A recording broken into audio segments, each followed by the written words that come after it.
guys, today we're going to do a video on the false turn. Now the false turn in agility we use if we want to change the line of the dog without actually changing the side that we're handling the dog from. So in this case you can see I've got my yellow line on the ground again, but we're going to start at the tunnel. Sending my dog into the tunnel, I want them to come up to this jump. Then I want them to come through the gap and turn out and back to the tunnel.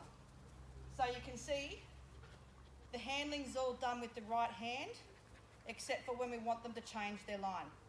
So that's how this technique looks in this case. So we want to do false turns, like I said, when we want to change the line of the dog without changing the hand that we're handling from, or the side that we're handling from. So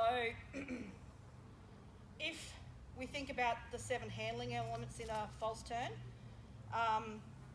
with motion, the motion goes to where we want to do the false turn on. So when we think about false turns, this would be the jump that we want to do the false turn on, because it's this obstacle that we want to change the line after. So we start a false turn like we would a front cross. So most of you will have seen the front cross homework. So you can see out of this tunnel, it's these 2 jumps, and we act like we're going to do a front cross on that purple jump. So remember, in front crosses, at the start of this, the front cross starts with motion towards the obstacle that we're going to, position, about a step off the line that you want the dog to take. And my dogs are playing chases with each other. Then we want to step to the takeoff point with our dog side leg, hand and chest.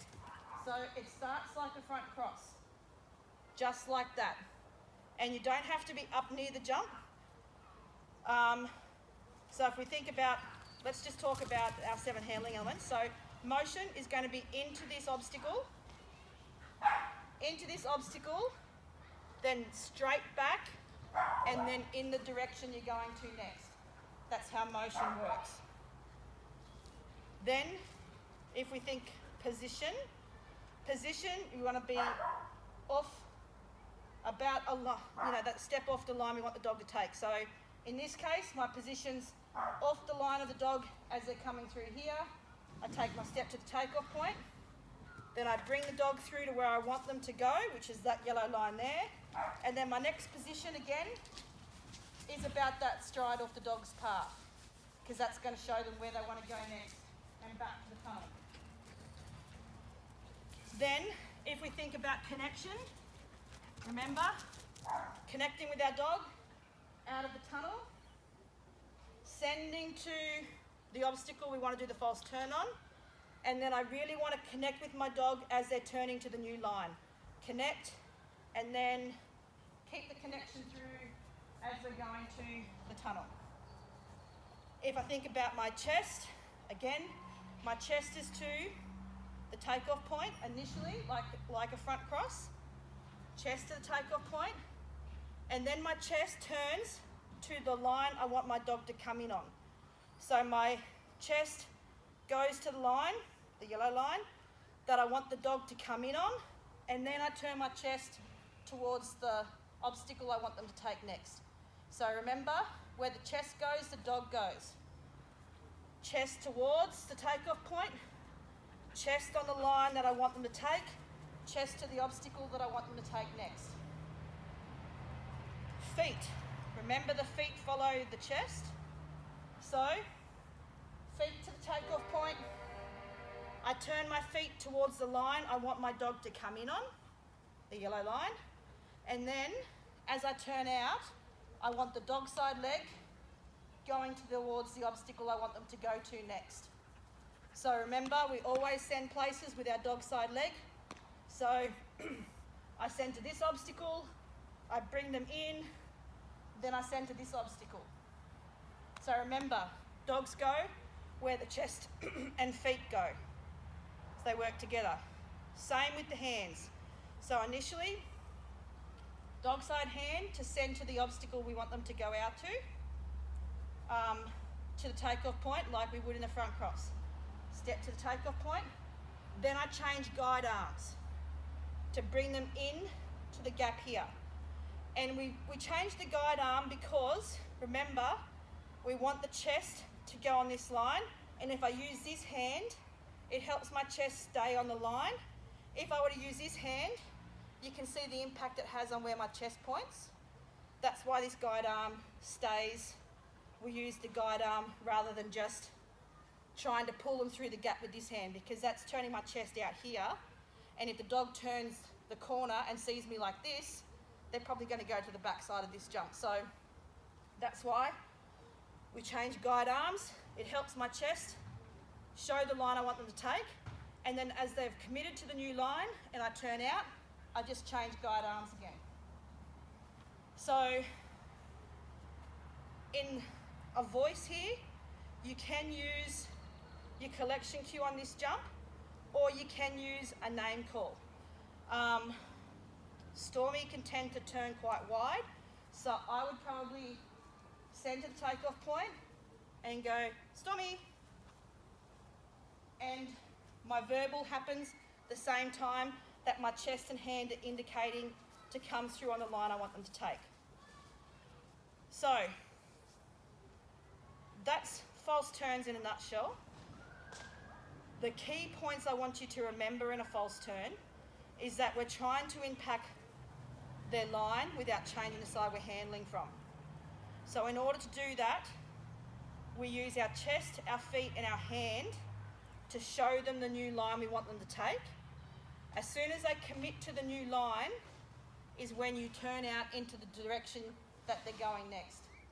So things that can go wrong here is, one, I take my step, I don't hold this long enough and I turn out and they haven't committed to the new line and they'll go to the back side of the jump. Number two can be, I take my step, indicate the new line and I hold this too long and then I turn out and the dog's already run past the jump. So the timing on this is critical, and again, this is where connection will help, because if I'm connected with my dog here, I send my dog out and I'm watching the connection with my dog, I can see when it changes its eyes towards the line I want it to take, and if I'm connected with my dog, I can see the commitment to this new line.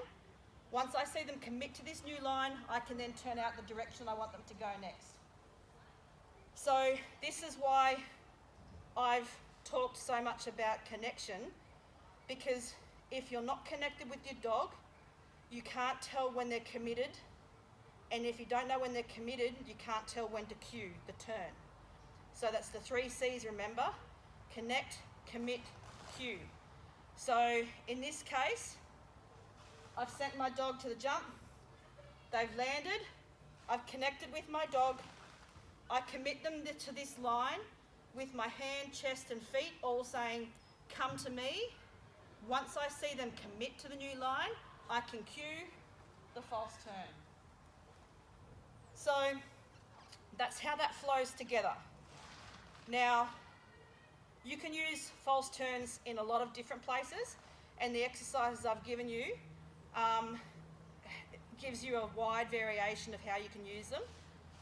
We use false turns a lot to do, like we just did in the reverse spin course, that pull off the jump into the opposite end of the tunnel. You can use a false turn to do that.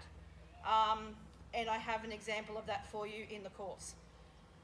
The other thing I want you to think about is that this technique could be done a few different ways. It could be done with a Japanese, where I send out to the jump and I do a front cross followed by a blind cross. It could be done with what people call their thread alarm: send, calm, and then turn out, similar to a false turn. So there's a few different variations on how you could do this. So we just want to make sure that you know the techniques so that if it's in a particular area where nothing else is going to help, but a false turn works well, then you can use your false turn. And this is why, again, we learn all the techniques, because one's going to suit somewhere more than another. And then if we know them all, we can then go back and pick the ones that work for us best as a team. I know with my dogs, I would probably tend to do this as a Japanese, simply because I've got bad knees, and the act of turning my feet all the time, so in the act of having my feet come back and then turning out again, can be difficult sometimes with my knees if they're really playing up. Whereas if I send it to take off, my knees are always in the same direction here. So that's how you'd choose what technique you would use if you were faced with this on course. But we're going to practice it as a false turn so that you have it in your toolbox and enjoy the training. I love the false turn because it's really going to give you a look into that connection part and seeing commitment, because things are going to go wrong on this jump if you don't get the connection and the timing of when they commit to the new line right. So remember, false turns. We want to be next to or in front of our dog to do it. We want to start it like we would a front cross, taking our step to the takeoff point to tell them that the turn's coming so that they can turn around the jump. We also want to make sure we use our chest, feet and hands to show the dog the new line, and as soon as they commit to the new line, we can then use the chest, feet and hand to show them the next new direction. So this is where your chest, feet and hands really work together well.